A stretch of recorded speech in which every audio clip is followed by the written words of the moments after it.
Okay, I want to look at how to use COVID 2019 to audit business continuity in an organization. Business continuity management is under DSS 04 in Cobit, deliver service and support 04. The description of the management objective is establish and maintain a plan to enable the business and IT organizations to respond to incidents and quickly adapt to disruptions. This will enable continued operations of critical business processes and required information and technological services, and maintain availability of resources, assets, and information at a level acceptable to the enterprise.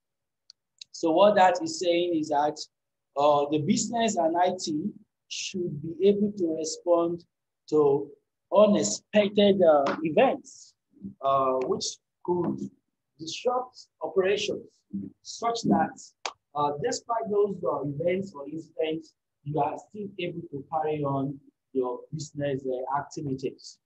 Okay, so when you are auditing for business continuity, of course, using COVID 2019, you need to look at the components of the governance system, which we have here, starting from process. So the process are practices and the activities that COVID says should be running in an organization. For example, you have DSS 04.01, define the business continuity policy, objectives, and scope. So, which means in the organization, we need to be able to have, documentation on business continuity policy, documentation on business continuity objectives, documentation on business continuity scope in the organization. Example metrics, the metrics that would be of interest to the auditor: percent of business continuity objectives and scope reworked due to misidentified processes and activities.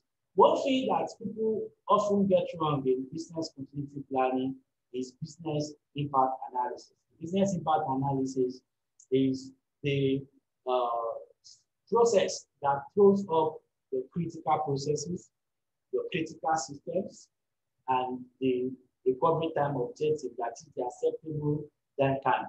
So how do you identify these critical processes, critical systems, if you don't consult with stakeholders? So in many organizations, you have maybe IT developing business continuity plan or risk management developing business continuity plan. On their own, it cannot be effective. So there will be a lot of rewards because you didn't consult. Okay, that's what A is pointing out. B, percent of key stakeholders participating, defining, and agreeing on continuity policy and scope, which is also tied to A. So the auditor should be concerned about the variety of stakeholders that were involved in the business continuity planning. So if it's just like 2-3 people that call themselves experts that develop it, then there's going to be a problem. Okay, because business continuity planning for an organization cannot be done by just a few individuals. Activities. So activities that Cobit says should be running. Number one, identify internal and outsourced business processes and service activities that are critical to the entire enterprise operations or necessary to meet legal or contractual obligations.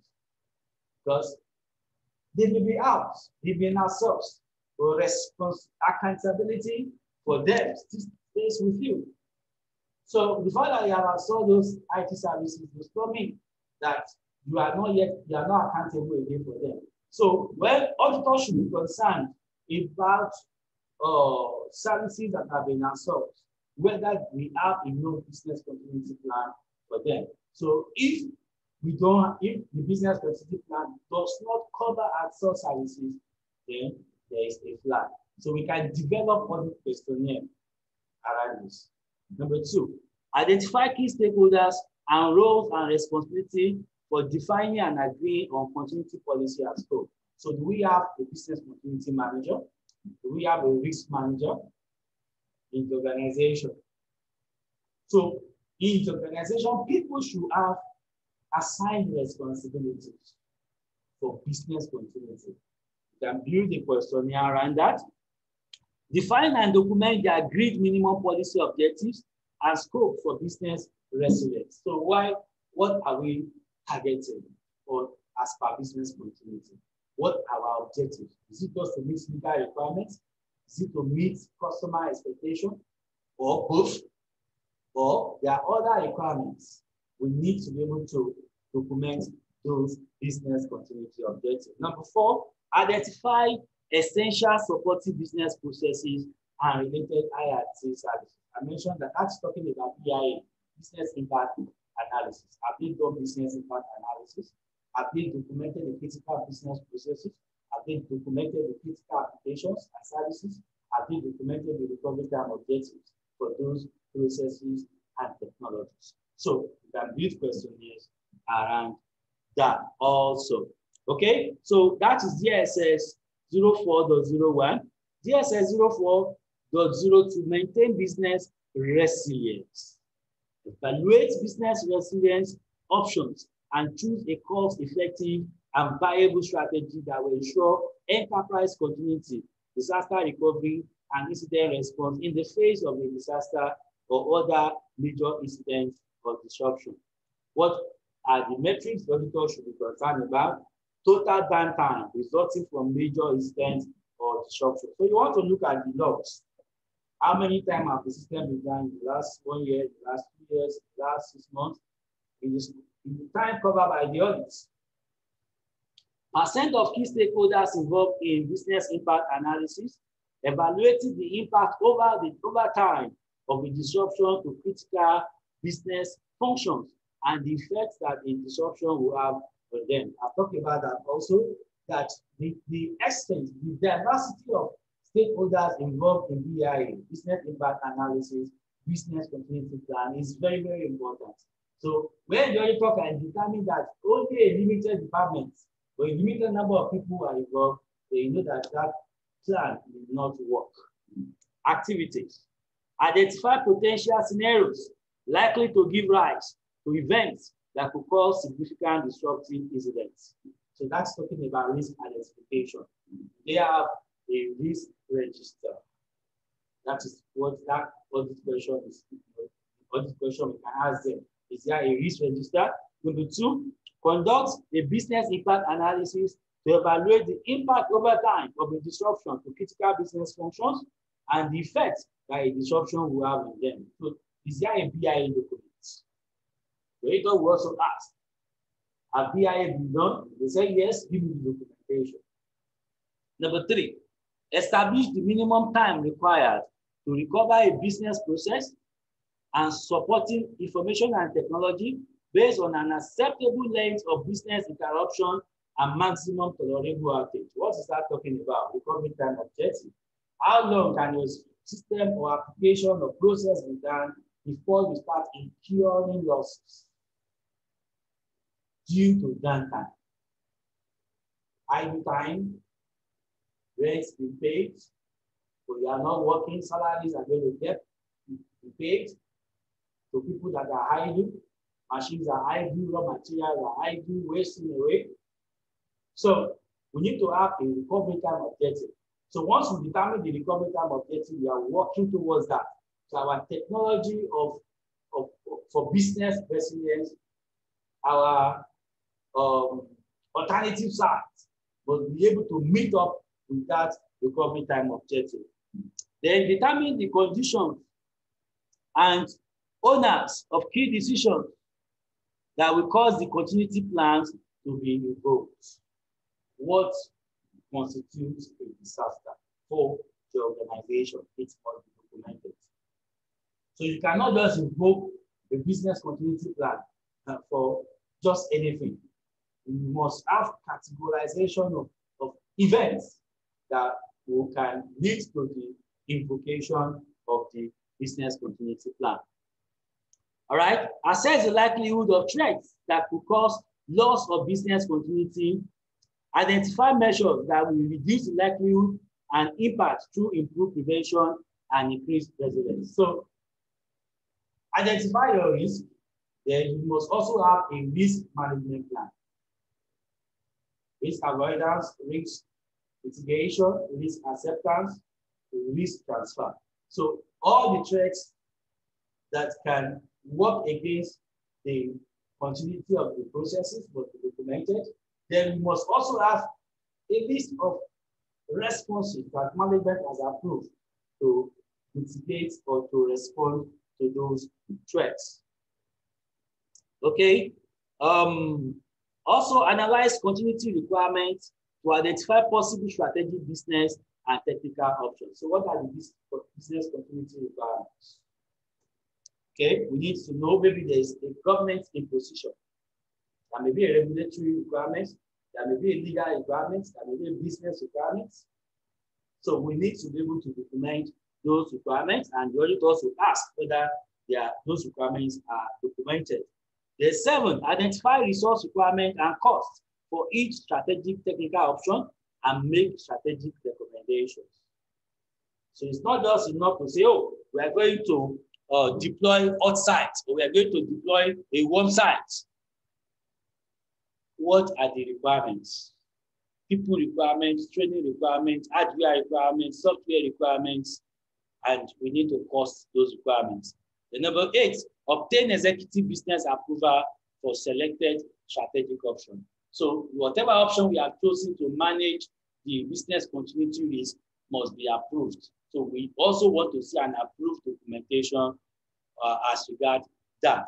So you can see how Cobit can actually be used as an instrument to audit the processes in place as regard business continuity in an organization. Look at the next management practice, DSS 04.03, develop and implement a business continuity response. What are the examples of the metrics? Number of critical business systems not covered by the plan. That's a problem. That's a problem. So it means the auditor must understand that organization end to end. You must have a copy of their enterprise architecture. So if a particular critical system is not covered by the business continuity plan, the auditor flags it. Number 2, % of key stakeholders involved in developing business continuity plan and disaster recovery plan. I've said it before, that business continuity is not something that a department can singularly develop. So there must be collaboration, there must be stakeholder involvement. Activities under this management practice: define the incident response actions and communications to be taken in the event of a disruption. So what do we do if there's fire? What do we do if there's a hacking attempt? What do we do if there's a ransomware? What do we do if there's a warm attack? So we need to be able to develop the response action and the communication plan. Who to call, who to communicate, who is going to take decisions. So define related roles, responsibility, including accountability for policy and implementation. Ensure that key suppliers and outsourced partners have effective continuity plans in place. So you have outsourced certain services. What happens if there is a failure or disruption at the end of the vendor?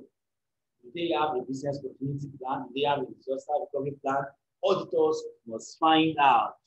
Then define the conditions and recovery procedures that will enable resumption of business processing, including updating and reconciliation of information databases to preserve information integrity.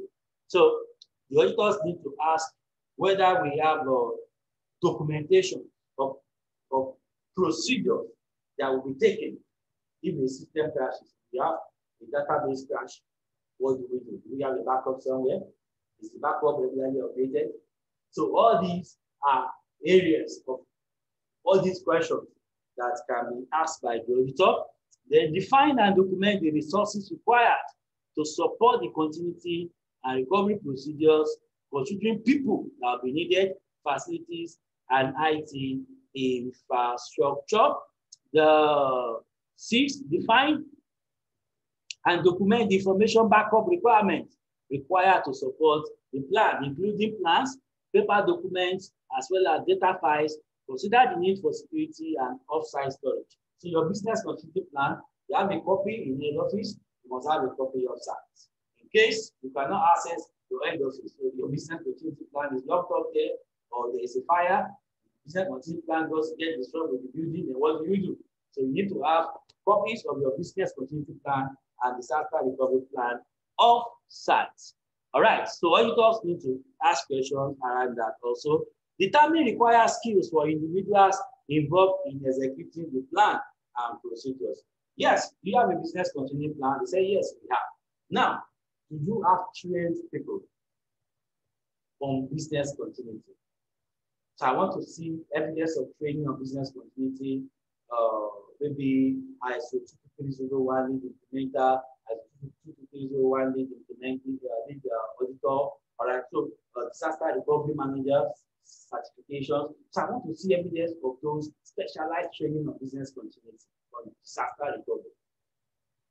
So it's not just saying, yes, we have people that are trained. Where are the evidence? Show me evidence of training. Those are the questions that the auditor will be asking. All right. Distribute the plans and supporting documentation securely to appropriately authorize interested parties. Make sure the plans and documentations are accessible under all disaster scenarios. So you need to imagine all manner of scenarios. Look at the lockdown that came suddenly, and so it means you need to be able to have the, your disaster recovery plan or business continuity plan that will factor in a scenario like that. So auditor may want to know where is the business continuity plan kept. Are there copies? With whom? Where are those copies? So all these questions will be built around that. So Cobit is very, very interesting. I love this DSS 04.04.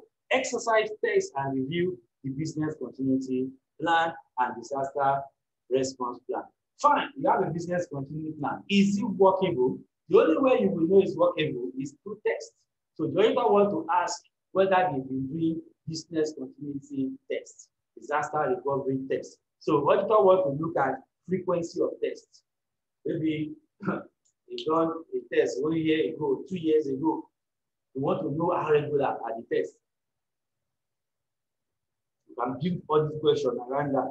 Number of exercises and tests that achieve recovery objectives. So you want to see the results of those tests, whether the test objectives were achieved at the end of the day.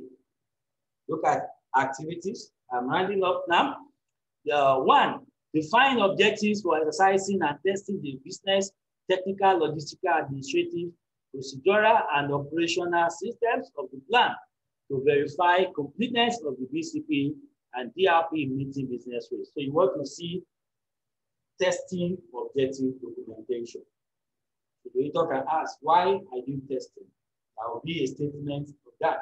Number two, define and agree on stakeholders' exercises that are realistic and validate continuity procedures, include roles and responsibility and data retention arrangements that cause minimum disruption to business processes. So even in exercises and testing, we need to have roles and responsibility.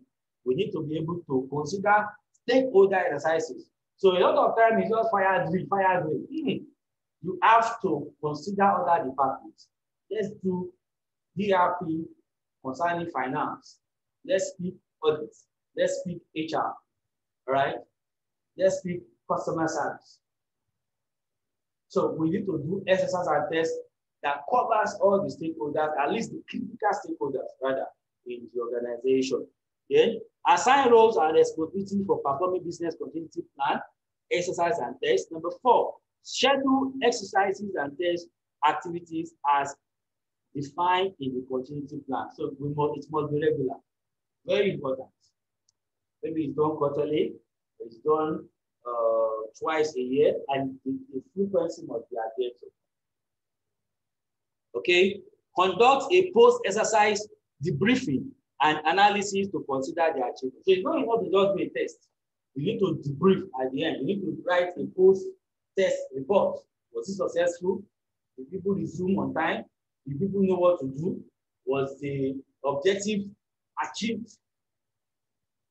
we have to document and write the report of that. Auditors should check for those reports.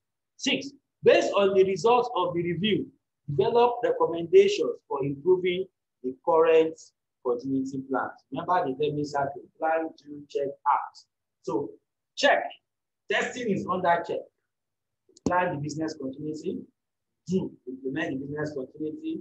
All right, we check the business continuity. Part of the check is exercising and test. So the observation during exercise and test is supposed to be used to improve the business continuity management system of the organization. I will stop there. My name is Akinwale Akindia. So thank you for your time. So what I have tried to do here is just to give you a snapshot how Cobit will be